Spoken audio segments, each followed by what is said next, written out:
Fakkaataa siirii akka obboleettiin teenya agartee sayyuu agarre. Siirii qarxaasaa ta'uus, siirii killee ta'uus, siirii dhiigaa ta'uus, siirii guduunfaa ta'uus, siirii qulfii ta'uus, siirii marfee qulfii ta'uus, wantoonni gartee siirii fakkaatan baay'eedha. Yaa obboleessa keenya yoonii fi wanni siirii fakkaatu san waan akka obboleettii teenya rifachiisee sayyuu agarre. Mee durarratti nuti maal godhuu qabnaa jettanii warri na gaafatan. Maashaallah.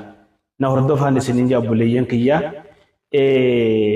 Wanni isin durarratti godhuu qabdan taasin nafsaka bil adkaari shari'iyyaan isiniin jaa. Adkaara shari'aadhaa Nabi Muhammad irraa sallallahu alayhi wa sallam baranne kanaan lubbuu tiisuu irratti jabaadhuun isin jaa.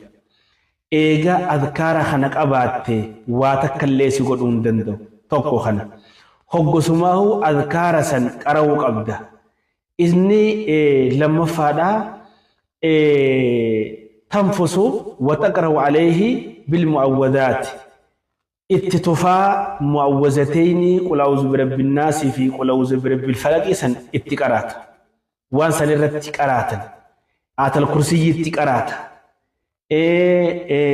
واتبعوا ما تتلو الشياطين خجوا آيات سورة البقرة خيسار واتبعوا ما تتلو الشياطين على ملك سليمان وما كفر سليمان ولكن الشياطين كفروا يعلمون الناس السحر وما أنزل على الملكين ببابل هاروت وماروت وما يعلمان من أحد حتى يقولا إنما نحن فتنة فلا تكفر فيتعلمون منهما ما يفرقون به بين المرء وزوجه وما هم بدارين به من أحد إلا بإذن الله.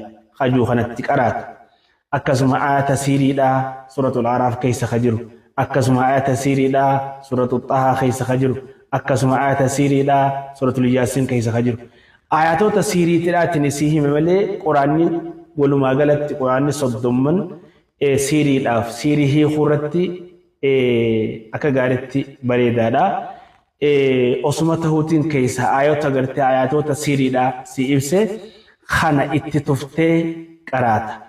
Eegatti tuftee qaraate booda yoonii fi waan ciramu taate ni cirtaa, yoo waan gubamu taate ni gubdaa, yookaan ammoo bishaan irratti neexxaa, yookaan ammoo ni awwaaltaa, jechi yala garagalchiteeti biyya irra deebiftaa.